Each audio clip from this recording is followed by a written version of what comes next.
തുറന്ന് ലൂക്കോസിന്റെ സുവിശേഷം 7-ാം അധ്യായം അതിന്റെ 16-ാമത്തെ വചനം വായിക്കുന്നു. എല്ലാവരും ശ്രദ്ധിക്കുക. യെസ്. എല്ലാവർക്കും ഭയം പിടിച്ച് ഒരു വലിയ പ്രവാചകൻ നമ്മുടെ ഇടയിൽ എഴുന്നേറ്റിരിക്കുന്നു. ദൈവം തന്റെ ജനത്തെ സന്ദർശിച്ചിരിക്കുന്നു എന്ന് പറഞ്ഞ് ദൈവത്തെ മഹത്വീകരിച്ചു. വചനം ഇങ്ങനെയാണ് പറയുന്നത്. ഹല്ലേലൂയ. ഒരു വലിയ പ്രവാചകൻ നമ്മുടെ ഇടയിൽ എഴുന്നേറ്റിരിക്കുന്നു. ദൈവം തന്റെ ജനത്തെ സന്ദർശിച്ചിരിക്കുന്നു എന്ന് പറഞ്ഞ് അവരെല്ലാവരും എന്ത് ചെയ്തു? ദൈവത്തെ മഹത്വീകരിച്ചു. ഇന്ന് പകൽ ദൈവം നമ്മളോട് സംസാരിക്കുന്നത് ദൈവത്തിന്റെ ഇടപെടൽ, ദൈവത്തിന്റെ സന്ദർശനം നമ്മുടെ ജീവിതത്തിന്റെ അകത്ത് നമ്മൾ സംഭവിക്കാൻ പോവുക. ഹല്ലേലൂയ. എന്താണ് ഈ സംഭവം എന്ന് നമ്മൾ ശ്രദ്ധിക്കാൻ പോവുക. ഈ ലൂക്കോസിന്റെ സുവിശേഷം 7-ാം അധ്യായം, ഹല്ലേലൂയ, അതിന്റെ 1 മുതലുള്ള വാക്യം വളരെ ശ്രദ്ധിക്കേണ്ട ഒരു സംഭവമാണ്. ലൂക്കോസിന്റെ സുവിശേഷം നമ്മളിപ്പോ 16-ാമത്തെ വചനമാണ് വായിച്ചത്. അതിന്റെ 1 മുതൽ, ലൂക്കോസ് 7-ന്റെ 1 മുതൽ വായിക്കുന്നു. ശ്രദ്ധിക്കുക. ജനം കേൾക്കെ തന്റെ വചനമൊക്കെയും പറഞ്ഞു തീർന്ന ശേഷം, യേശു കർത്താവ് ജനം കേൾക്കെ തന്റെ വചനമൊക്കെ പറഞ്ഞു തീർന്നതിന് ശേഷം അവൻ കവർന്നഭൂമിയിൽ ചെന്നു. യേശു കർത്താവ് കവർന്നഭൂമിയിൽ ചെന്നു. അവിടെ അടുത്തത്, അവിടെ ഒരു ശതാധിപന് പ്രിയനായ ദാസൻ ദീനം പിടിച്ച് മരിക്കാറായിരുന്നു. അവൻ യേശുവിന്റെ വസ്തുത കേട്ടിട്ട് അവൻ വന്നു തന്റെ ദാസനെ രക്ഷിക്കേണ്ടതിന് അവനോട് അപേക്ഷിക്കുവാൻ യഹൂദന്മാരുടെ മൂപ്പന്മാരെ അവന്റെ അടുക്കൽ അയച്ചു. ശ്രദ്ധിക്കണേ. യേശു കർത്താവ് വചനം പറഞ്ഞു തീർന്ന ശേഷം എവിടെ ചെന്നെന്നാണ് പറഞ്ഞത്? കബർന്നഹൂമിൽ ചെന്നു എന്ന് പറഞ്ഞു. ആ കബർന്നഹൂമിൽ ചെന്നപ്പോഴാണ് ഒരു ശതാധിപൻ തന്റെ ദാസന് ദീനം പിടിച്ച് മരിക്കുന്ന ഒരു അവസ്ഥയിൽ, സിറ്റുവേഷനിൽ തന്റെ ദാസൻ വന്നു നിൽക്കുകയാണ്. അവൻ യേശുവിനെ കുറിച്ച് വസ്തുത കേട്ടിട്ട്, ശതാധിപൻ ആരെ കുറിച്ച് കേട്ടു? യേശു കർത്താവിനെ കുറിച്ച് കേട്ടിട്ട് അവന്റെ അടുത്തേക്ക് വന്ന് അപേക്ഷിക്കാനായി മൂപ്പന്മാരെ ചെന്ന് എന്ത് ചെയ്തു? അയച്ചു. ഇനി ശ്രദ്ധിച്ചു, ഈ കവർന്നഹൂം ഭയങ്കര വിശുദ്ധ ബൈബിളിൽ ഭയങ്കര പ്രാധാന്യം നടക്കുന്ന സംഭവമാണ്. എപ്പോഴൊക്കെ കർത്താവ് കവർന്നഹൂമിൽ വന്നോ അവിടെ എല്ലാം ഭയങ്കര വിടുതൽ നടക്കുന്നു. ആ വിടുതൽ നടക്കുന്നതിന്റെ പ്രധാന കാര്യം വിഷയത്തെ ദൈവകരങ്ങളിലേക്ക് ഏൽപ്പിച്ചു കൊടുക്കുന്ന വ്യക്തികൾ ഒത്തിരി പേര് അവിടെ കാണാൻ സാധിക്കും. ഈ കവർന്നഹൂമിൽ വരുമ്പോഴേ കർത്താവിന്റെ സന്നിധിയിലേക്ക് വിഷയം കൊടുക്കുക. അവിടെ എല്ലാം ഭയങ്കര അത്ഭുതം. അതുകൊണ്ടാണ് ഓരോ പ്രാവശ്യം കവർന്നഹൂമിൽ വരുമ്പോൾ ഭയങ്കരമായ വ്യത്യാസങ്ങൾ, ഭയങ്കരമായ അത്ഭുതങ്ങൾ നമുക്ക് അവിടെ കാണാൻ സാധിക്കും. അപ്പൊ കവർന്നഹൂം എന്ന് പറയുമ്പോൾ ദൈവ കുഞ്ഞുങ്ങളോട് പരിശുദ്ധാത്മാവ് സംസാരിക്കുന്നത്, നിന്റെ ജീവിതത്തിലെ എന്ത് പ്രതിസന്ധി ആയിക്കോട്ടെ, വിഷയമായിക്കോട്ടെ, കർത്താവിന്റെ പാദപീഠത്തിലേക്ക്, ദൈവത്തിന്റെ സന്നിധിയിലേക്ക് കൊടുക്കുന്നവരായി തീരുക. Hallelujah, hallelujah. ഇനി മർക്കോസിന്റെ സുവിശേഷം 2-ന്റെ 1 തൊട്ട് വായിച്ചേ. മർക്കോസിന്റെ സുവിശേഷം 2-ാം അധ്യായം 1, അവിടെ നമുക്ക് കാണാം കവർന്നഹൂമിന്റെ അവസ്ഥ. മർക്കോസിന്റെ സുവിശേഷം 2-ാം അധ്യായം അതിന്റെ 1 മുതലുള്ള വാക്യങ്ങൾ വായിച്ചേ. ചില ദിവസം കഴിഞ്ഞ ശേഷം, മർക്കോസ് 2-ന്റെ 1 മുതൽ, ചില ദിവസം കഴിഞ്ഞ ശേഷം അവൻ പിന്നെയും കവർന്നഭൂമിയിൽ ചെന്നു. യേശു കർത്താവ് പിന്നെയും, അവിടെ പറയുന്നുണ്ട്, ചില ദിവസം കഴിഞ്ഞ ശേഷം അവൻ പിന്നെയും കവർന്നഹൂമിൽ ചെന്നു. അവൻ വീട്ടിലുണ്ടെന്ന് ശ്രുതിയായി. യേശു കർത്താവ് വീട്ടിലുണ്ടെന്ന് കണ്ടോ? കർത്താവിനെ കുറിച്ച് കേൾക്കുന്ന വാർത്തക്കനുസരിച്ച് നമ്മൾ സ്റ്റെപ്പ് വെക്കുമ്പോഴാണ് അത്ഭുതം നടക്കുന്നത്. ഇനി എല്ലാവരും ശ്രദ്ധിച്ചോ. അത്ഭുതം കാണാൻ എല്ലാവരും ആഗ്രഹിക്കുന്നുണ്ടോ? എല്ലാവരും ആഗ്രഹിക്കുന്നു. നമ്മൾ നേരത്തെ വായിച്ചോണ്ട് ശതാധിപൻ ആരെ കുറിച്ച് കേട്ടു? യേശു കർത്താവിനെ കുറിച്ച് കേട്ടത് കൊണ്ട് നിന്നോ? ഇല്ല, അടുത്ത സ്റ്റെപ്പ് വെച്ച് എന്തു ചെയ്തു? ആളെ വിട്ടിട്ട് യേശുവിന്റെ അടുക്കിലേക്ക് വിഷയം സമർപ്പിച്ചു. ഇവിടെ കബർന്നഹൂമിലെ വീട്ടിൽ യേശു ഉണ്ടെന്നറിഞ്ഞപ്പോൾ ആ വാർത്ത കേട്ട് ജനക്കൂട്ടം മുഴുവൻ എങ്ങോട്ട് വന്നു? ആ കബർന്നഹൂമിലെ വീട്ടിലേക്ക് വരുവാനിട വന്നു. അവിടെ എന്താ സംഭവിച്ച സംഭവം വായിച്ചേ. ഉടനെ വാതിൽക്കെ പോലും ഇടമില്ലാത്തവണ്ണം പലരും വന്നുകൂടി അവൻ അവരോട് തിരുവചനം പ്രസ്താവിച്ചു. വാതിൽക്കെ പോലും ഇടമില്ലാതെ വണ്ണം ജനക്കൂട്ടം വന്നുകൂടി തിരുവചനത്തിൽ സംസാരിച്ചു. അപ്പോൾ 4 ആൾ ഒരു പക്ഷവാതക്കാരനെ ചുമന്ന് അവന്റെ അടുക്കൽ കൊണ്ടുവന്നു. അപ്പോൾ 4 പേര് പക്ഷവാതം പിടിച്ച ഒരു വ്യക്തിയെ കൊണ്ടുവന്ന് എന്ത് ചെയ്തു? കർത്താവിന്റെ അടുത്തേക്ക് കൊണ്ടുവന്നു. പുരുഷാര നിമിത്തം അവനോട് സമീപിച്ചു കൂടായകയാൽ അവൻ ഇരുന്ന സ്ഥലത്തിന്റെ മേൽപ്പുര പൊളിച്ചു തുറന്നു പക്ഷവാതക്കാരനെ കിടക്കയോടെ ഇറക്കി വെച്ചു. മതി, ഇനി ശ്രദ്ധിച്ചോണം. ഹല്ലേലൂയ. അവിടെ നിൽക്കണേ. ഹല്ലേലൂയ. കവർന്നഹൂമിലെ വീട്ടിൽ ചെന്നപ്പോൾ ആ വിഷയത്തെ 4 പേര് ചുമക്കുന്ന പക്ഷവാതക്കാരന്റെ വിഷയമാണ്. തളർന്നു കിടക്കുന്നവനാ. ഇച്ചിരി ബുദ്ധിമുട്ട് വന്നു, പക്ഷെ മേൽക്കൂര പൊളിച്ചായാലും യേശുവിന്റെ പാദപീഠത്തിലേക്ക് കർത്താവ് ഇരിക്കുന്ന അടുത്തേക്ക് എന്ത് ചെയ്തു? കിടക്കയോടെ ഇറക്കി വെച്ചു. അതിന്റെ റിസൾട്ട് നമുക്കറിയാം. അവൻ കിടക്ക എടുത്ത് നടന്നു വീട്ടിൽ പോയി. അവൻ എങ്ങനാ വന്നേ? അവൻ വന്നതാണോ? അല്ല, 4 പേര് ചുമന്നോണ്ട് വന്നതാണ്. ഇന്നൊരു ദൂതുണ്ട്. ആ കഫർനൗം എന്ന് പറയുമ്പോൾ ഒരു ദൂതുണ്ട്. നിന്റെ വിഷയം, നീ ചുമക്കുന്ന വിഷയം അപ്പന്റെ പാദപീഠത്തിലേക്ക് ഏൽപ്പിച്ച അധികം താമസിക്കാതെ നീ ഇനി ചുമക്കേണ്ടി വരത്തില്ല. നിനക്കൊരു എഴുന്നേറ്റെടുത്ത് നടക്കുന്നത്.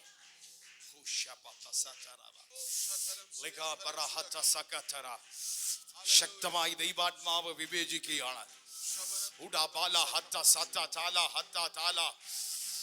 ശക്തമായി ദൈവാത്മാവ് ഇടപെടുകയാണ്. കൊടുക്കുന്ന വിഷയത്തിന് കിടക്കയെടുത്ത് ഇടക്കുന്ന പോലെ ഒരു വലിയ വ്യത്യാസം ചില കുടുംബങ്ങളിൽ ദൈവത്തിന്റെ പരിശുദ്ധാത്മാവ് ചെയ്യോ. തന്റെ ദാസനെ രക്ഷിക്കേണ്ടതിന് അവനോട് അപേക്ഷിക്കുവാൻ യഹൂദന്മാരുടെ മൂപ്പന്മാരെ അവന്റെ അടുക്കൽ അയച്ചു. അവിടെ യേശു കർത്താവിനെ കുറിച്ച് കേട്ടപ്പോൾ വിഷയത്തെ കർത്താവിന്റെ കരങ്ങളിലേക്ക് കൊടുത്തു. ഇനി എല്ലാവരും ശ്രദ്ധിക്കണം. നമ്മളെല്ലാം വചനം കേൾക്കുന്നവരാണ്, ആണോ അല്ലയോ? വചനം കേൾക്കുന്നത്. യേശു പിടിപ്പിക്കുന്നവനാണ്, യേശുവിൽ ഒരു ദൈവപ്രവൃത്തി ഉണ്ട് എന്ന് എല്ലാവർക്കും അറിയാം. ബൈബിൾ പറയുന്നത് പിശാചിന് പോലും അറിയാമെന്നാ പറഞ്ഞത്. ഇനിയാണ് ശ്രദ്ധിക്കേണ്ടത്, ഇത് വിടുതലേക്ക് എങ്ങനെ വരുന്നത്? അവിടെ നമ്മുടെ ഒരു പ്രവൃത്തിയിലാണ് ഇത് അത്ഭുതം സംഭവിക്കുന്നത്. എല്ലാവരും ശ്രദ്ധിക്കും. ഇന്ന് പകൽ പരിശുദ്ധാത്മാവ് വ്യത്യസ്തമായ രീതിയിൽ ഇടപെടുകയാണ്. യേശുവിനെ കുറിച്ച് വാർത്ത കേട്ടതുകൊണ്ടല്ല, അടുത്ത നിമിഷം ആളെ അയച്ച് വിഷയം കർത്താവിന്റെ കരങ്ങളിലേക്ക് കൊടുത്തു. മർക്കോസിൽ നമ്മൾ എന്താ വായിച്ചേ? അവർ കഫർനൗമിലെ വീട്ടിലുണ്ടെന്ന് വാർത്ത കേട്ടപ്പോ അയ്യോ ആൾക്കൂട്ടവാ എന്ന് പറഞ്ഞ് മാറിയുന്നില്ല. ചുമന്നോണ്ടാണേലും ഇറക്കി അങ്ങ് വെച്ചു. നിരാശയിലാണെങ്കിലും, കുറെ നാളായി നടന്നില്ലേലും, കുറെ നാളായി ചുമന്നുകൊണ്ട് നടക്കുന്ന വിഷയമാണല്ലോ, ഇറക്കി അങ്ങ് അപ്പന്റെ സനലി വെക്കുക. കർത്താവ് കേട്ട ദൂതിൽ അങ്ങ് വിശ്വസിക്കുക. നമുക്ക് അവിടെ ഇച്ചിരി ബുദ്ധിമുട്ടാ. അതാ എന്തെങ്കിലും തടസ്സമോടെ വന്നാൽ നമ്മൾ ഒരിക്കലും വരത്തില്ല. മാറിപ്പോകാനാണെങ്കിൽ ഇഷ്ടപ്പെട്ട അവസരം ഇല്ലയോ? ആൾക്കൂട്ടമാ, ഒരു രക്ഷയില്ല, മേൽക്കൂര പൊളിക്കണം, മാറിപ്പോകാം. അത് കരിഞ്ഞു വെക്കുന്ന സ്റ്റെപ്പിലാ മിറക്കിൾ സംഭവിക്കുന്നേ. നിങ്ങൾക്ക് മനസ്സിലായോ? ഒത്തിരി പേർക്ക് അബദ്ധം വരാൻ അറിയാമോ? ഇത് കാണുമ്പോ പിന്നെ അങ്ങ് നിരാശയോടെ പിന്മാറും. അതൊന്ന് പൊട്ടി അടുത്തത് വെച്ച പിന്നെ ഭയങ്കര വിടുതല. നീ ആ മേൽക്കൂര പൊളിക്കുന്ന ഇച്ചിരി ബുദ്ധിമുട്ടുള്ളൂ. ഇറക്കി വെച്ച ഉപേക്ഷിക്കുന്ന ദൈവം അല്ല. തടസ്സം ഉണ്ടാവും, ഇല്ലെത്തുന്നില്ല. പിശാച് വിടില്ല. ഇതിലോട്ട് പോയാൽ അവന്റെ ജീവിതം ബ്ലെസ്സിംഗ് ആണ്. അത് പല രീതിയിൽ നമ്മുടെ ജീവിതത്തിനകത്ത് വരും. അതുകൊണ്ട് ഇന്ന് പകലൊരു ദൂത് പറയാ, പ്രാർത്ഥിച്ചിട്ടും ഇറങ്ങി തിരിച്ചിട്ടും കർത്താവിനെ കുറിച്ച് കേട്ടിട്ടും അതിനുവേണ്ടി സ്റ്റെപ്പ് വെച്ചിട്ടും ഇന്നും ചില തടസ്സം കണ്ടെങ്കിൽ ഒരിക്കലും നിരാശപ്പെടരുത്. നിന്നോടൊരു ദൂത് പറയുന്നു, വിസ്മയിക്കുന്ന വിടുതൽ നിനക്കായി കാത്തിരിക്കുകയാണ്.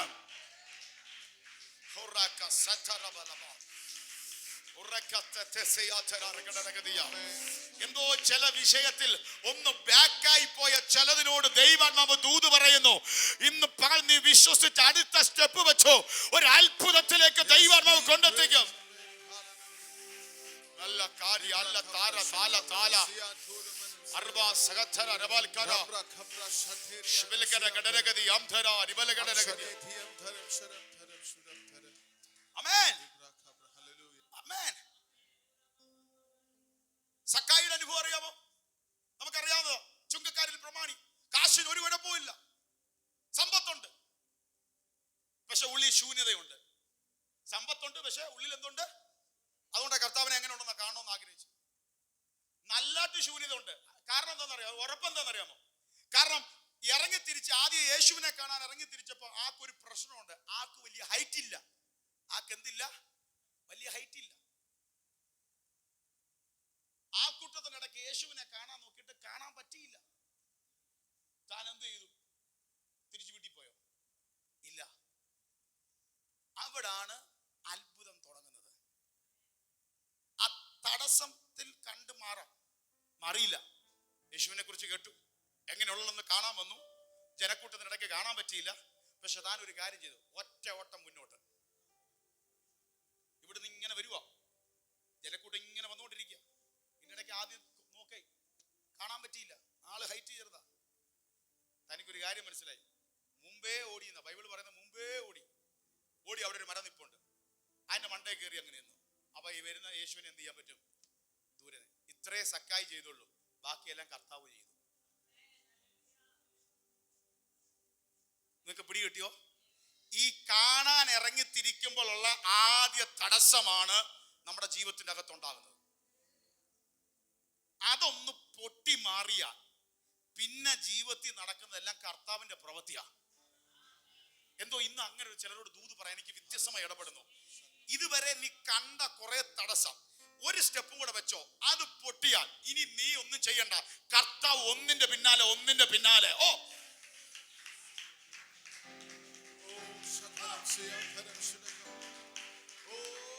ചില അത്ഭുതത്തെ ചെയ്യുമെന്ന് ആത്മാവ് ആലോചന പറയുന്നു. ഹല്ലേലൂയ, ഹല്ലേലൂയ, ആമേൻ.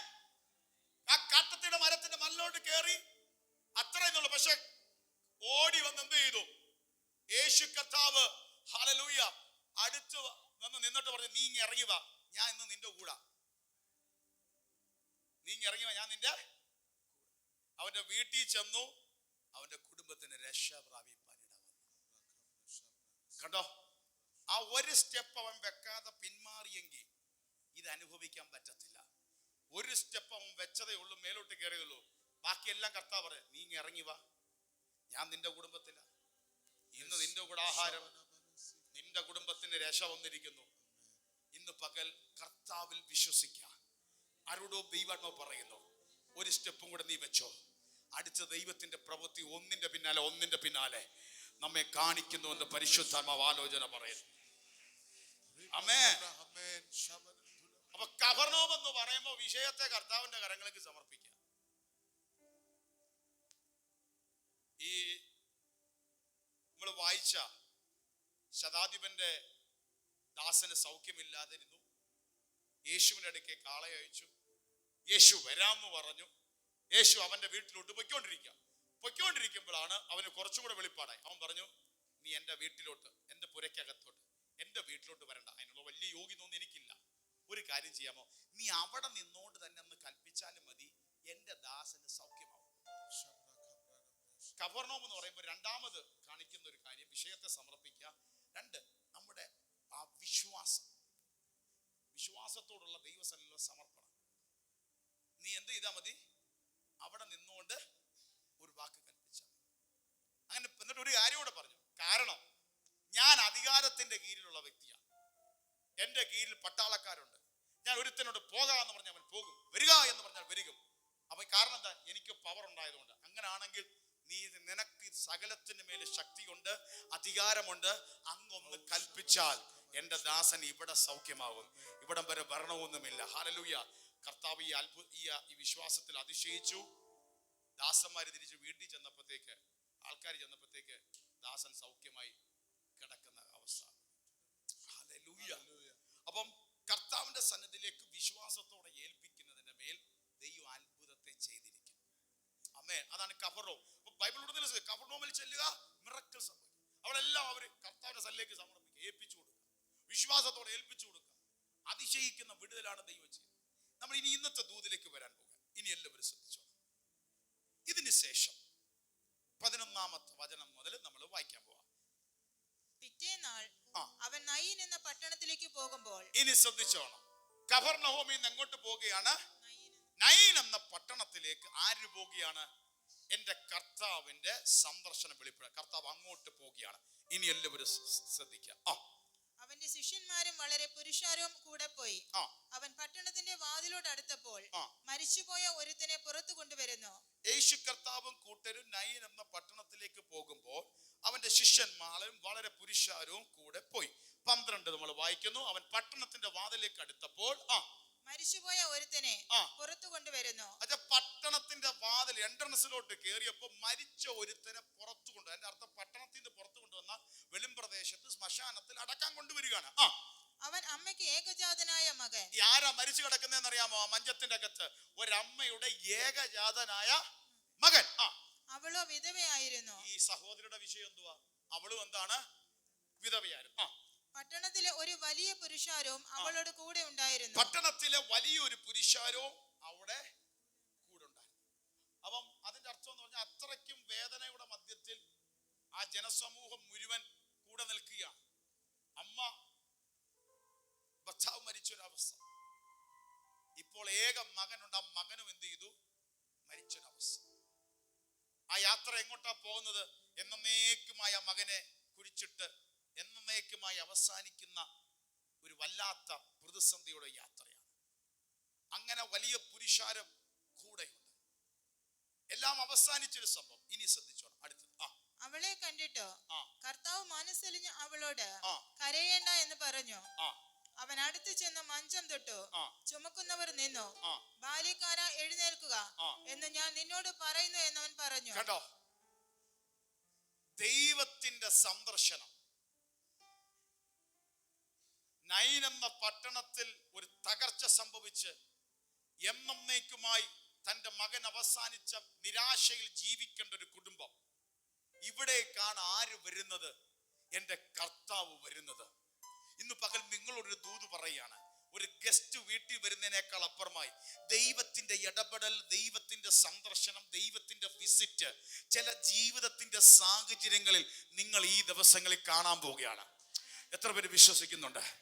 നിങ്ങളുടെ ജീവിതത്തിന്റെ ചില സാഹചര്യങ്ങള് ഇന്ന് പകൽ പ്രാർത്ഥന, കർത്താവേ, ആ നൈൽ എന്ന കുടുംബത്തിലേക്ക് കവർനോമിൽ അങ്ങ് അങ്ങോട്ടൊരു സന്ദർശനം നടത്തിയതുപോലെ ചില വിഷയത്തിന്റെ അകത്ത് എന്റെ ജീവിതത്തിൽ, എന്റെ തലമുറയുടെ ജീവിതത്തെ തൊടുന്ന ഒരു ദൈവപ്രവൃത്തി കർത്താവ് ചെയ്യണമേ എന്ന് ഇന്ന് പകൽ ഒരു ദൂത് പറയാ. നമ്മുടെ ദൈവം നമ്മെ സന്ദർശിക്കുന്ന ദൈവമാണ്. ഇന്ന് ഈ ഉപവാസ പ്രാർത്ഥനയിൽ ഇവിടെ വന്നിരിക്കുന്ന നിങ്ങളോടൊരു ദൂത് പറയാ. നിങ്ങൾ വിശ്വസിക്കാമെങ്കിൽ, നിങ്ങൾ പ്രാർത്ഥിക്കാൻ തയ്യാറാണെങ്കിൽ നിന്നെ ദൈവം ഈ ദിവസങ്ങളിൽ സന്ദർശിക്കാൻ പോകുക. ദൈവത്തിന്റെ ഇടപെടൽ നിന്റെ ജീവിതത്തിനകത്ത് വെളിപ്പെടാൻ പോകുക. നീ തീർന്നെന്നും നിരാശയാണെന്നും ഫുൾ സ്റ്റോപ്പ് ഇട്ട ചില വിഷയത്തിന് ഒരു ഉദ്ധാരണം വെളിപ്പെടുന്ന പോലെ ദൈവത്തിന്റെ സന്ദർശനം.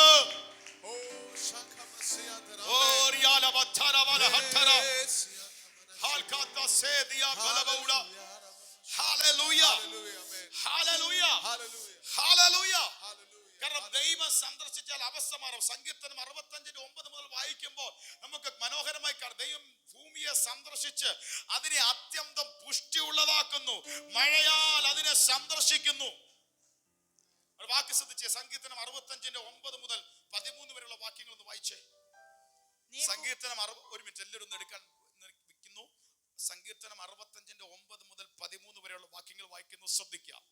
നീ ഭൂമിയെ സന്ദർശിച്ചു നനയ്ക്കുന്നു. നീ ഭൂമിയെ സന്ദർശിച്ചു നനയ്ക്കുന്നു. നീ അതിനെ അത്യന്തം പുഷ്ടിയുള്ളതാക്കുന്നു. ദൈവത്തിന്റെ നദിയിൽ വെള്ളം നിറഞ്ഞിരിക്കുന്നു. ഇങ്ങനെ നീ ഭൂമിയെ ഒരുക്കി അവർക്ക് ധാന്യം കൊടുക്കുന്നു. കണ്ടോ, ഭൂമിയെ നീ മഴയാൽ സന്ദർശിച്ച് നനയ്ക്കുന്നു. കണ്ടോ, ഈ ഭൂമിക്ക് എന്തോ വേണ്ടേ? ഇപ്പൊ തന്നെ നിങ്ങൾക്കറിയാം, നല്ല ഉണങ്ങി കിടക്കുകയാണ്. എന്താ എല്ലാവരും ആഗ്രഹിക്കുന്നത്? എന്താ കർഷകൻ ആഗ്രഹിക്കുന്നത്? നമ്മൾ എന്താ ആഗ്രഹിക്കുന്നത്? ഈ ഭൂമിക്ക് എന്തോ വേണം? വെള്ളത്തിന് നനവ് വേണം. ഈ നനയുമ്പോ എന്തോ സംഭവിക്കുന്നതെന്ന് അറിയാമോ? ഹല്ലേലൂയ, നദിയിൽ വെള്ളം നിറയുന്നു. നീ ഭൂമിയെ ഒരുക്കുന്നു. 10 വായിച്ചേ. നീ അതിന്റെ ഒഴിവുചാലുകളെ നനയ്ക്കുന്നു. നീ അതിന്റെ കട്ട ഉടച്ചു നിരത്തുന്നു. മഴയാൽ നീ അതിനെ കുതിർക്കുന്നു. അതിലെ മുളയെ നീ അനുഗ്രഹിക്കുന്നു. കണ്ടോ, മുള വരാതെ, വിളവ് വരാതെ മണ്ണ് കട്ട പിടിച്ചിരിക്കുക. അതൊന്ന് നനഞ്ഞു കുതിർന്നുടയണമെങ്കിൽ ഒരു മനയുടെ സന്ദർശനം വെളിപ്പെടണം ഭൂമിയിൽ. അങ്ങനെ ഭൂമിയെ മഴയാൽ സന്ദർശിച്ച് നനയ്ക്കുന്ന പോലെ ഇന്ന് പകൽ നമ്മുടെ ദൈവം തന്റെ കുഞ്ഞുങ്ങളോടൊരു ദൂത് പറയുന്നു. നിന്റെ ജീവിതത്തിലും ഇതുപോലൊരു സന്ദർശനം ദൈവം ചെയ്യും. നിന്റെ ജീവിതത്തിൽ മുളയ്ക്കേണ്ട ചിലതുണ്ട്. അതിനെ മുളയ്ക്കാതെ നിൽക്കുന്ന, കട്ട പിടിച്ച് കിടക്കുന്ന ചില പോരാട്ടങ്ങളുണ്ട്. അതിനെ നനച്ചുടയ്ക്കുന്നതാണ് ദൈവത്തിന്റെ സന്ദർശനം. ഹല്ലേലൂയ. നൈൻ എന്ന പട്ടണത്തിൽ ആ വിധവയുടെ മകനം നഷ്ടപ്പെട്ട് ഒരു വല്ലാത്ത കെട്ടപ്പെട്ട അവസ്ഥയിലാണ് എന്റെ ദൈവത്തിന്റെ സന്ദർശനം നൈലിന്റെ പട്ടണത്തിൽ വെളിപ്പെടുന്നത്. ഇന്ന് പകൽ ഇതിന്റെ അകത്തിരിക്കുന്ന ചിലരോട് പറയാ, നിന്റെ ജീവിതത്തിൽ ചിലത് മുളച്ചു വരാനുണ്ട്, ചിലതിന്റെ നന്മ അനുഗ്രഹിക്കാനുണ്ട്. എന്നിട്ട് അതിന് 11, 12, 13 വായിച്ചേ. 65-ന്റെ നീ സംവത്സരത്തെ നിന്റെ നന്മ കൊണ്ട് അലങ്കരിക്കുന്നു. നിന്റെ പാതകൾ പുഷ്ടി പൊഴിക്കുന്നു. മരുഭൂമിയിലെ പുൽപ്പുറങ്ങൾ പുഷ്ടി പൊഴിക്കുന്നു, ആ. കുന്നുകൾ ഉല്ലാസം ധരിക്കുന്നു. 13 ദൂത് പറയുന്നു. മേച്ചിൽപ്പുറങ്ങൾ ആട്ടിൻകൂട്ടങ്ങൾ കൊണ്ട് നിറഞ്ഞിരിക്കുന്നു, ആ. താഴ്വരകൾ ധാന്യം കൊണ്ട് മൂടിയിരിക്കുന്നു, ആ. അവ ആർക്കുകയും പാടുകയും ചെയ്യുന്നു. ഭൂമിയെ സന്ദർശിച്ച് നനയ്ക്കുമ്പോ പിന്നെ മേച്ചിൽപ്പുറം ഇല്ലാത്ത അവസ്ഥയില്ല. മൊട്ടക്കുന്നല്ല, അവിടെ എല്ലാം മേച്ചിൽപ്പുറം ഉണ്ടാവും. മേച്ചിൽപ്പുറം ഉണ്ടെങ്കിൽ ആട്ടിൻകൂട്ടം മേയാൻ വരും. ഹല്ലേലൂയ. താഴ്വരകൾ ധാന്യം കൊണ്ട് നിറയും. കൊയ്ത്തും ആട്ടവും പാട്ടവുമായിട്ട് ദേശത്തിനൊരു ഉത്സവമാണ്. ഇത് ദൂത് നിങ്ങൾക്ക് മനസ്സിലായോ? ഹല്ലേലൂയ. ഒരു സംഭവം അങ്ങോട്ട് നനഞ്ഞ് കുതിർന്നങ്ങോട്ട് വരുമ്പോ സംഭവിക്കുന്നത് എന്താ? വിളകൾ പൊട്ടി മുളയ്ക്കാൻ തുടങ്ങുന്നു, പച്ച പുൽപ്പുറങ്ങൾ ഉണ്ടാകുന്നു, മൃഗജാതികൾക്ക് ആഹാരമാകുന്നു, അവിടെ ആട്ടിൻകൂട്ടങ്ങൾ കൊണ്ട് നിറയുന്നു, താഴ്വരകൾ കൃഷി നടക്കുന്നു, ധാന്യങ്ങൾ കൊണ്ട് നിറയുന്നു. നേരത്തെ കേട്ടതുപോലെ ഒരു കൊയ്ത്തിന്റെ ഉത്സവം നടക്കുന്നു. ബഹൂദേ, നിന്റെ സ്ഥിതി ദൈവം മാറ്റുമ്പോ നിനക്കൊരു കൊയ്ത്ത് ദൈവം വെച്ചിട്ടുണ്ട്. കൊയ്ത്ത് വെളിപ്പെടണമെങ്കിൽ സ്ഥിതി മാറണം. സ്ഥിതി മാറണമെങ്കിൽ ദൈവം സന്ദർശിക്കണം. ഇന്ന് പകൽ ദൈവം സന്ദർശിച്ചാൽ നിന്റെ സ്ഥിതി ദൈവം മാറ്റും. കരമടിച്ച് കർത്താവിന്റെ മഹത്വം കയറട്ടെ. ഇന്ന് പകൽ ചിലതിന്റെ സ്ഥിതി മാറ്റുന്ന ഒരു ദൈവത്തിന്റെ സന്ദർശനം, ദൈവത്തിന്റെ വിസിറ്റ് നിന്റെ ജീവിതത്തിനകത്ത് വെളിപ്പെടാൻ പോയ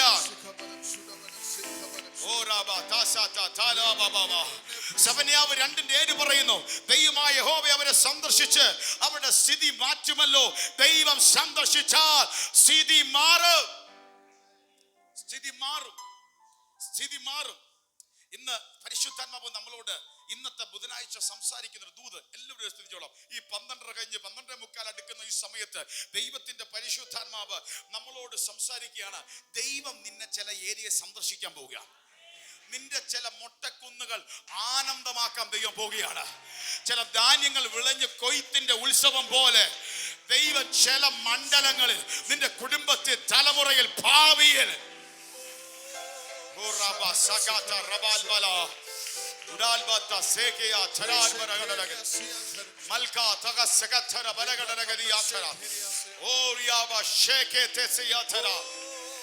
ഒന്ന് കരങ്ങൾ അടിച്ച് കർത്താവിന്റെ മഹത്വം കയറ്റുകയെ. ദൈവം സന്ദർശിച്ചാൽ, ദൈവം സന്ദർശിച്ചാൽ മാറ്റം ഉണ്ടാകും. വിളയാത്തത് വിളയോ, നദിയിൽ വെള്ളം കൊണ്ട് നിറയോ, ചിലത് പുഷ്ടി പിടിക്കോ. നിന്റെ സംഭരസരങ്ങൾ നന്മ കൊണ്ട് അലങ്കരിക്കോ.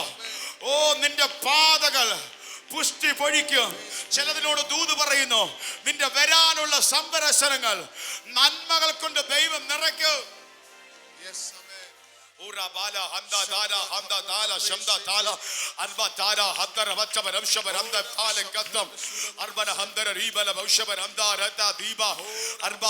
ഈ ദൂത് പറയുമ്പോ ഈ ദൂത് നിന്റെ ജീവിതത്തിൽ നിറവേറുക. ദൈവത്തിന്റെ ആത്മാവ് ശക്തമായി മകളെ നിന്നോട് ദൂത് പറയുന്നു. ചില കട്ടകൾ ഉടച്ച് ചിലതിന്റെ മേൽ ധാന്യങ്ങൾ കൊണ്ട് ആർക്കുകയും പാറുകയും ചെയ്ത പോലെ നിന്റെ ജീവിതത്തിന്റെ അകത്ത് ചിലത് ചെയ്യാൻ ആഗ്രഹിക്കുന്നു. ഇന്ന് പകൽ വിശ്വസിക്കുക, ദൈവം തന്റെ ജനത്തെ സന്ദർശിക്കുന്ന ദൈവമാണ്. ദൈവം തന്റെ ജനത്തെ സന്ദർശിക്കുന്ന ദൈവമാണ്. ദൈവം തന്റെ ജനത്തെ സന്ദർശിക്കുന്ന ദൈവമാണ്. ദൈവം സന്ദർശിക്കുക, സന്ദർശിക്കുക, സന്ദർശിക്കുക, സന്ദർശിക്കുക. ശക്തമായി ദൈവാത്മാവ് ചിലരെ തൊട്ട് വിവേചിക്കുകയാണ്. നിന്റെ ജീവിതത്തിന്റെ മൊട്ടക്കുന്ന് മാറുവാൻ, നിന്റെ ജീവിതത്തിൽ പച്ചമായ അത്ഭുതങ്ങൾ വെളിപ്പെടുവാൻ, നിനക്കൊരു കൊയ്ത്ത് തരുവാൻ എന്റെ ദൈവം നിന്റെ സ്ഥിതിയെ മാറ്റുവാൻ എന്റെ ദൈവം ചില സന്ദർശനം അയക്കും.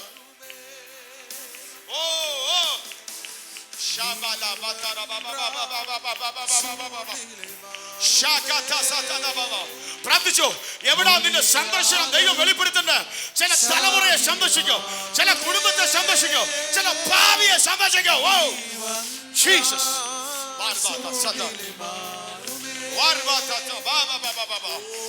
ചിലത് മുളയ്ക്കാൻ പോയ, ചിലത് മുളയ്ക്കാൻ പോയ.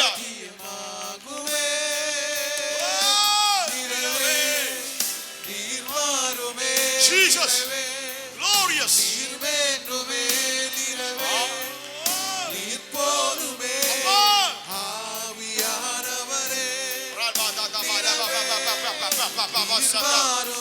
ദൈവം ശരീരം തൊടുകയാണ്. ചില ശരീരങ്ങളെ തൊടുന്നു, ചില ശരീരങ്ങളെ തൊടുന്നു.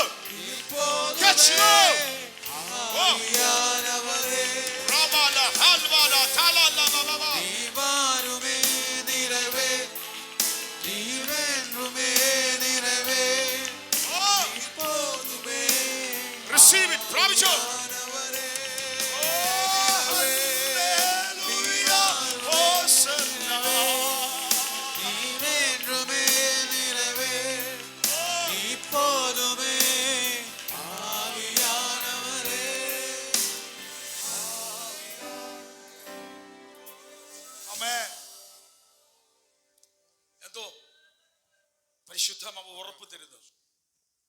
ദൈവം സന്ദർശിക്കാൻ പോവാ. ദൈവം സന്ദർശിക്കാൻ പോവാ. നിന്നീന്ന് ചില മുള വരണം. മുള വരണമെങ്കിൽ ചില കട്ട ഉടയണം. നിന്റെ ഭൂമി നനയാനുണ്ട്. ദൈവം മഴയാൽ സന്ദർശിക്കും. എങ്കിൽ ആത്മാവിന്റെ ദൂത് പറയാ, ചില വിഷയത്തിൽ ദൈവത്തിന്റെ വിസിറ്റ് വെളിപ്പെടും.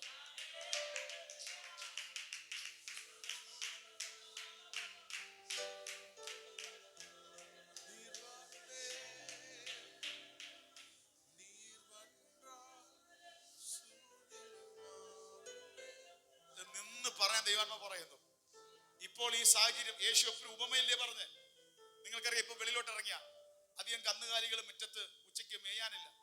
എങ്ങും പുല്ലില്ല. എല്ലാം വരണ്ടുണങ്ങിയിരിക്കുന്നു. പൂമ്പാറ്റകൾ പലതും കുറവ്. ഒരു ഉത്സവമില്ല. പക്ഷെ ഇച്ചിരി കഴിയുമ്പോ, മഴ പെയ്യുമ്പോ, ചില ആഴ്ച കഴിയുമ്പോ എല്ലാം കിളിർക്കാൻ തുടങ്ങും. മൃഗജാതികൾ ഭക്ഷിക്കാനുള്ളതാവും. ഒരു കൊയ്ത്തിന്റെ ഉത്സവം പോലെ ദൈവാത്മാവ് ചില കുടുംബങ്ങളോട് ദൂത് പറയുന്നു. നിന്റെ ലൈഫിലും ഇതുപോലെ ചില ഇപ്പൊ ഒത്തിരി മന്ദത, ഇപ്പോൾ ഒത്തിരി നിരാശ, ഇപ്പോൾ ഒത്തിരി വല്ലാത്ത ദുഃഖത്തിന്റെ അനുഭവങ്ങൾ, അതിനെ ദൈവം പൊട്ടിച്ചു മാറ്റും. നമ്മൾ വായിച്ച ലൂക്കോസ് 7:13 വന്നേ. അവിടുത്തെ സഹോദരിയുടെ അവസ്ഥ എന്താണെന്നറിയാമോ? നൈലെ വിധവയുടെ തലമുറ നഷ്ടപ്പെട്ടു. വിധവയായ മകൾ. ലൂക്കോസ് 7:13 വായിച്ച്. ലൂക്കോസ് 7:13. അവളെ കണ്ടിട്ട് കർത്താവ് മനസ്സിലിഞ്ഞ് അവളോട് കരയേണ്ട എന്ന് പറഞ്ഞു. അവൻ അടുത്ത് ചെന്ന് മഞ്ചം തൊട്ടു. ചുമക്കുന്നവർ നിന്നു. ഒന്ന് ശ്രദ്ധിച്ചേ. ദൈവം നൈൻ എന്ന പട്ടണത്തെ സന്ദർശിക്കുക. യേശു കർത്താവ്. അതാ ആൾക്കാർ പറഞ്ഞേ, ഒരു പ്രവാചകൻ എഴുന്നേറ്റിരിക്കുന്നു, അവൻ നമ്മുടെ ദേശത്തെ സന്ദർശിച്ചിരിക്കുന്നു. യേശു എവിടെ തൊട്ടെന്നാ പറഞ്ഞേ? യേശു എവിടെ തൊട്ടു? മഞ്ചത്തെ. അർത്ഥം ശ്രദ്ധിച്ചോ? ഈ മഞ്ചത്തിന്റെ അകത്താരാ? ആ വിധവയുടെ. ഈ മഞ്ചം ചുമന്നുകൊണ്ട് ആൾക്കാർ എങ്ങോട്ട് പോവുക? നിങ്ങൾ പറഞ്ഞു, മഞ്ചം ചുമന്നുകൊണ്ട് എങ്ങോട്ട് കൊണ്ടുപോവാ? പട്ടണത്തിന്റെ പുറത്തുള്ള ആ കല്ലറ ഭാഗത്തേക്ക് പോകും. സെക്കൻഡുകൾ അല്ലെങ്കിൽ ചില മിനിറ്റും കൂടെ കഴിഞ്ഞാൽ എന്നേക്കുമായി എന്ത് ചെയ്യും? അത് കുഴിയിൽ അവസാനിക്കും. അങ്ങോട്ട് പൊയ്ക്കൊണ്ടിരിക്കുക.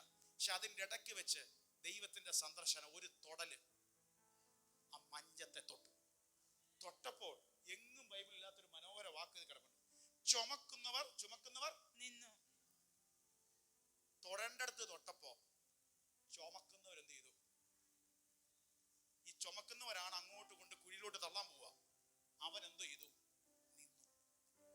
ദൈവം സന്ദർശിച്ച നിന്നെ ചിലതിലോട്ട് വലിച്ചോണ്ട് പോകുന്ന ചില ശക്തികൾ നിൽക്കും. ഇന്നും പകൽ പരിശുദ്ധാത്മാവ് സംസാരിക്കുന്നു. ചിലതിനെ ചുമന്നുകൊണ്ട് പോകുന്ന ചില ഇരുട്ടിന്റെ വ്യാപാരങ്ങൾ അടിയറവ് പറയുന്ന ആരാധനയാണ്. നിന്റെ കുടുംബത്തിന്റെ അകത്തളങ്ങളിൽ ചില പോരാട്ടമിട്ട് മാറി കൊണ്ടുവരുന്ന ചിലത് അവസാനിക്കാൻ ഈ ദിവസങ്ങളിൽ പ്രാർത്ഥിച്ചോ എന്ന് ദൈവാത്മാവ് ആലോചന പറയുന്നു. പല ഇരുട്ടിലേക്ക് ചുമന്നുകൊണ്ട് പോകുന്ന ചില പൈശാചിക പോരാട്ടങ്ങൾ അത് നിൽക്കുന്ന ദൈവപ്രവൃത്തിക്കായി പ്രാർത്ഥിക്കാൻ മകളെ ആലോചന പറയുന്നു. ഓരോ യേശുവിന്റെ നാമത്തിൽ കരമടിച്ച് ദൈവത്തിന് ആരാ.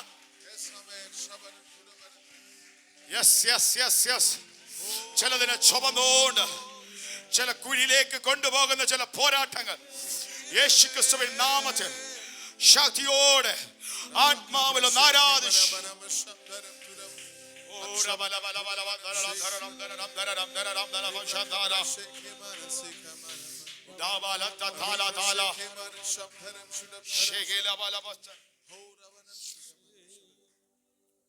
ഇത് വായിച്ചു പൂർത്തീകരിച്ചേ.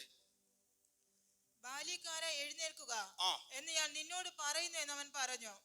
മരിച്ചവൻ എഴുന്നേറ്റിരുന്നു. 15 മരിച്ചവർ എഴുന്നേറ്റിരുന്നു. സംസാരിക്കാൻ തുടങ്ങി. അവൻ അവനെ അമ്മയ്ക്ക് ഏൽപ്പിച്ചു കൊടുത്തു. അമ്മയ്ക്ക്.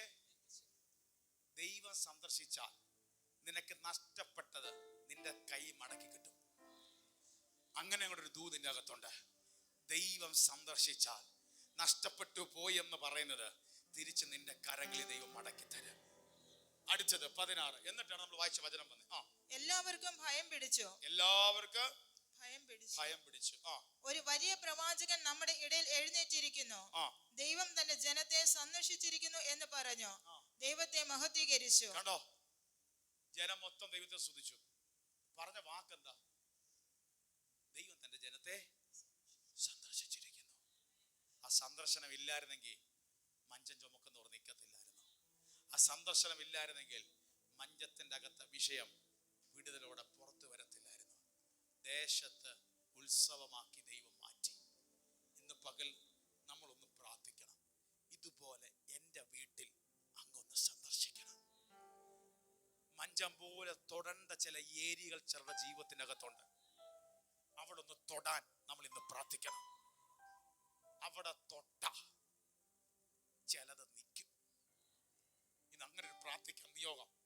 നിന്നെയും നിന്റെ തലമുറയും നിന്റെ കുടുംബത്തെയും വല്ലാത്തിലോട്ട് വലിച്ചു കൊണ്ടുപോകുന്ന ഇരുട്ടിന്റെ ശക്തികൾ നിൽക്കുന്ന അടിവറയോ പണയുന്ന ഒരാരാധന പകലാക്കി ദൈവത്തിന്റെ പരിശുദ്ധാത്മാവ് ഇന്ന് പകൽ മാറ്റാൻ പോവുകയാണ്.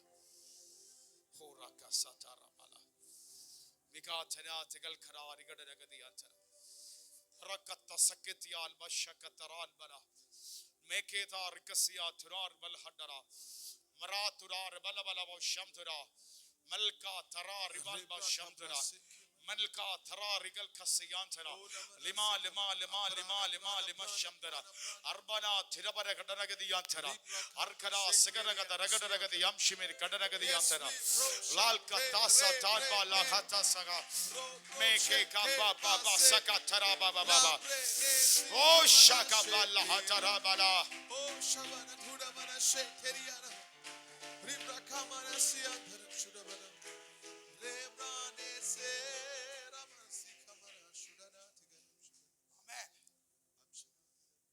ഒന്ന് രണ്ട് കാര്യം പറഞ്ഞ് നമ്മൾ പ്രാർത്ഥിക്കാൻ സമയം എടുക്കാൻ പോകാം.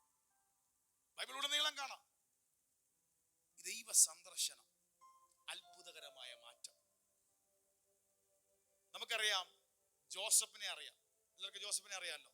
നമുക്ക് ജോസഫിനെ അറിയാവുന്ന ഒരു കാര്യം, സ്വപ്നം വ്യാഖ്യാനിച്ചു, അത് നടന്നു, സഹോദരങ്ങൾ തള്ളി, അവനെ സകലത്തിനും മേലധികാരിയാക്കി ദൈവം വച്ചു.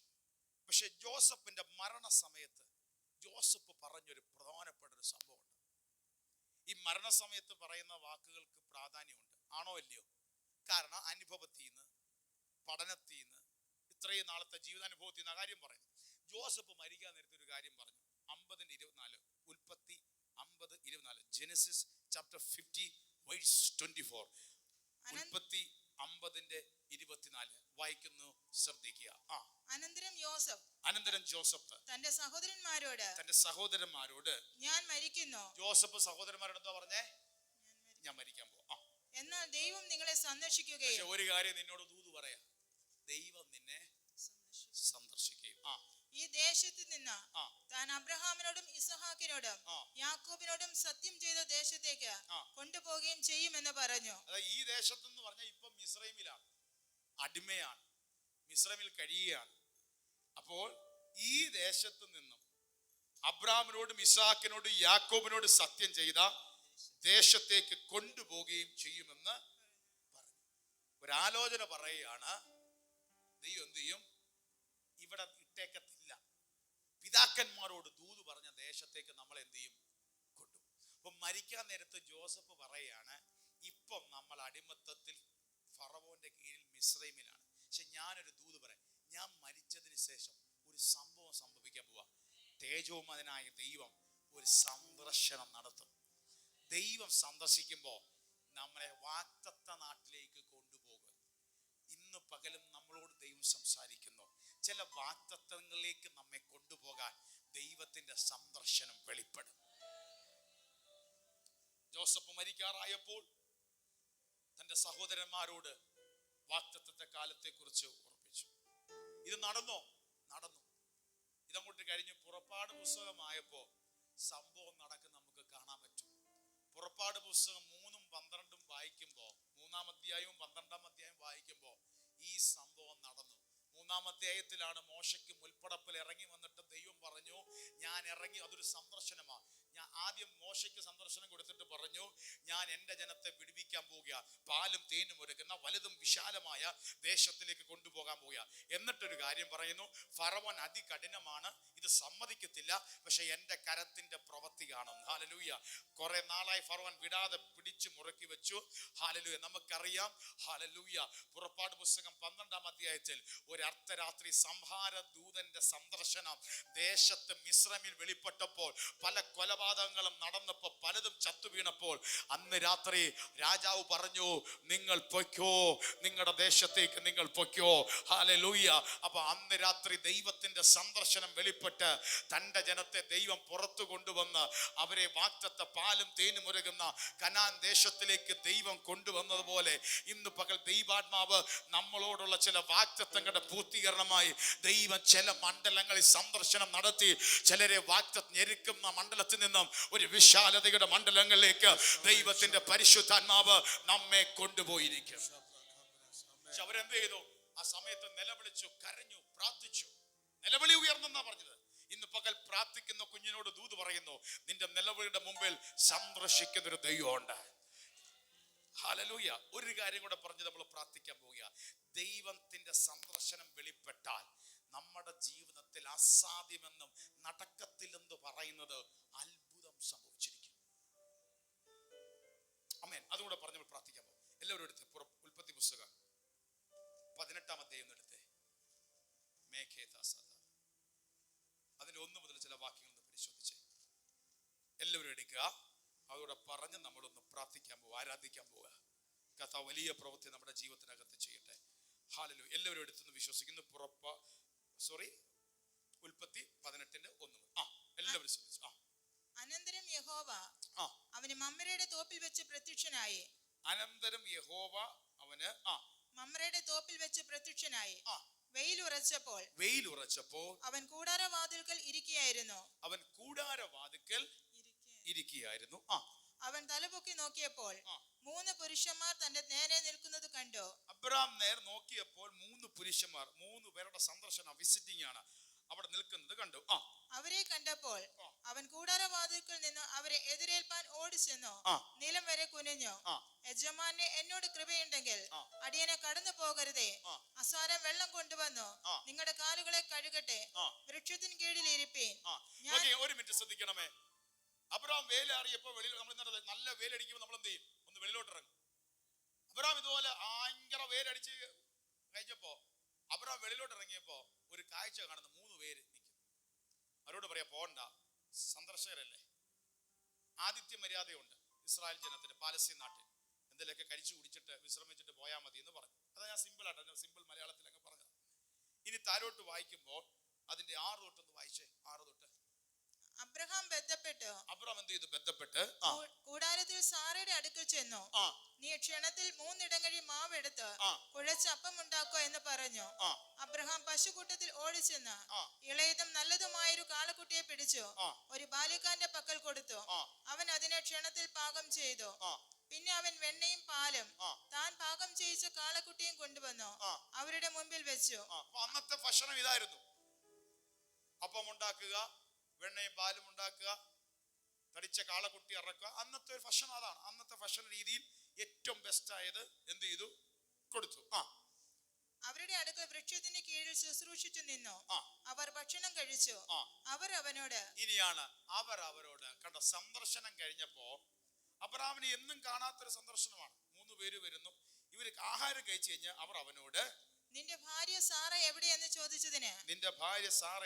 ചോദിച്ചതിന് കൂടാരത്തിൽ ഉണ്ട് എന്ന് അവൻ പറഞ്ഞു. ഒരു ചോദ്യം ചോദിച്ചു. കാരണം എല്ലാരും വന്ന് കഴിച്ച് കുടിച്ചു പോകുന്ന ഒരു സന്ദർശനമല്ല അബ്രാമേ നിന്റെ വീട്ടിൽ ഇപ്പൊ നടക്കുന്നത്. ഒരു കാര്യം പറയാം, ജീവിതത്തിന്റെ പ്രതിസന്ധിയുടെ ചൂട് കൂടുമ്പോൾ മനസ്സിലായിക്കോണം, അധികം താമസിക്കാതെ ദൈവപ്രവൃത്തിയുടെ സന്ദർശനം നീ അനുഭവിക്കാൻ പോവുക. ഒന്നുകൂടെ മനസ്സിലായോ? വെയിലടിച്ചങ്ങോട്ട് ഇറങ്ങിയപ്പോൾ വീട്ടിൽ ഇരിക്കാൻ പറ്റില്ല, പുറത്ത് ചാടി. ഇതേപോലെ ചില പ്രതിസന്ധിയിൽ നമുക്ക് പിടിച്ചു നിൽക്കാൻ പറ്റാത്ത ചില അനുഭവം ഉണ്ട്. പക്ഷെ ബൈബിളിന്റെ അടിസ്ഥാനത്തിൽ ദൂത് പറയാ, അതൊരു ദൈവത്തിന്റെ വിടുതലായി നമ്മുടെ ജീവിതത്തിന്റെ അകത്ത് മാറും. ഹല്ലേലൂയ. അപ്പോൾ ചോദിക്കുകയാണ്, നിന്റെ ഭാര്യ എന്തേ? ഇനി വേഗം വായിച്ചു. 10. ഒരാണ്ട് കഴിഞ്ഞിട്ട് ആ. ഞാൻ നിന്റെ അടുക്കൽ മടങ്ങി വരും. ആ. അപ്പോൾ നിന്റെ ഭാര്യ സാറയ്ക്ക് ആ. ഒരു മകൻ ഉണ്ടാകുമെന്ന് അവൻ പറഞ്ഞു. ആ. സാറ കൂടാരവാതിൽക്കൽ അവന്റെ പിൻവശത്ത് കേട്ടുകൊണ്ട് നിന്നു. കണ്ടോ, സാറ എന്തെന്ന് ചോദിച്ചു, കൂടാരത്തിലുണ്ടെന്ന് പറഞ്ഞു. എന്നിട്ടൊരു ഒരു കാര്യം പറയാ, സാറിന് ഒരു സന്ദർശകരും പറയാത്ത ഒരു കാര്യം, ഈ സന്ദർശനം വേറൊരു സന്ദർശനം, ഇത് ദൈവിക സന്ദർശനമാണ്. അടുത്ത ആണ്ടിൽ ഈ സമയമാകുമ്പോൾ എന്റെ ഭാര്യ സാറയ്ക്ക് ഒരു മകനുണ്ടാവും. ഭാര്യ എന്ത് ചെയ്തു, ഇത് കേട്ടോണ്ടിരിക്കുന്നത് 11 വായിച്ചു. എന്നാൽ അബ്രഹാമും സാറയും ആ. വയസ്സ് ചെന്ന് വൃദ്ധരായിരുന്നു. കണ്ടോ, അവരുടെ പ്രതിസന്ധി ശ്രദ്ധിച്ചോണം. ശരീരത്തിന്റെ അവസ്ഥ, വയസ്സ് ചെന്നവരും വൃദ്ധരുമായിരുന്നു. സ്ത്രീകൾക്കുള്ള പതിവ് സാറയ്ക്ക് നിന്നു പോയിരുന്നു. സ്ത്രീകൾക്കുള്ള പതിവ് സാറയ്ക്ക് നിന്നു. അപ്പൊ മാനുഷികമായി അസാധ്യമായ ഒരു കാര്യം. ആകയാൽ സാറ ഉള്ളുകൊണ്ട് ചിരിച്ചു. ആകയാൽ സാറ അതെന്താ ഉള്ളുകൊണ്ട് ചിരിയ? കാരണം സാറയ്ക്ക് അറിയാം ഇതെങ്ങനെ നടക്കുന്നേ. നമ്മൾ നടക്കത്തില്ലെന്നും ഉള്ളുകൊണ്ട് ചിരിക്കുന്നതും മാറ്റിവെച്ചതും ദൈവം സന്ദർശിച്ച നടക്കും. മനസ്സിലായോ? ഒന്നുകൂടെ, അയ്യോ നടക്കുവോ എന്ന് ചിന്തിക്കുന്നതിനെ നടത്താക്കാൻ ദൈവത്തിന്റെ സന്ദർശനത്തിന് പറ്റും. അടുത്തത്, വൃദ്ധയായിരിക്കുന്ന എനിക്ക് സുഖഭോഗം ഉണ്ടാകുമോ? എന്റെ ഭർത്താവ് വൃദ്ധനായിരിക്കുന്നു എന്ന് പറഞ്ഞു. യഹോവ അബ്രഹാമിനോട് വൃദ്ധയായ ഞാൻ പ്രസവിക്കുന്നത് വാസ്തവമോ എന്ന് പറഞ്ഞ് സാറ ചിരിച്ചത് എന്ത്? ഒരു ചോദ്യം ചോദിച്ചു. സാറ എന്തിനാ ചിരിച്ചേ? അടുത്തത്, യഹോവയാൽ കഴിയാത്ത കാര്യമുണ്ടോ? ഒരു ചോദ്യം തിരിച്ച്, യഹോവയാൽ കഴിയാത്ത കാര്യമുണ്ടോ? ഒരാണ്ട് കഴിഞ്ഞിട്ട്, ഒന്നുകൂടെ പറഞ്ഞു, ഒരാണ്ട് കഴിഞ്ഞ് ഈ സമയമാകുമ്പോൾ ഞാൻ നിന്റെ അടുക്കൽ മടങ്ങി വരും. ഞാൻ നിനക്ക് വീണ്ടും ഒരു വിസിറ്റ് നിന്റെ വീട്ടിൽ വരും. സാറയ്ക്ക് ഒരു മകൻ ഉണ്ടാകുമെന്ന് അരുളി ചെയ്തു. കേട്ടപ്പോ ചിരിച്ചു. എന്നിട്ട് ചോദ്യം, യഹോവയാൽ കഴിയാത്ത വല്ല കാര്യം ഉണ്ടോ? അമേ. എന്നിട്ട് എന്താ സംഭവിച്ചത്? അടുത്ത ആണ്ടിൽ വരുമ്പോൾ ഒരു കുഞ്ഞുണ്ടാവും എന്ന് പറഞ്ഞു.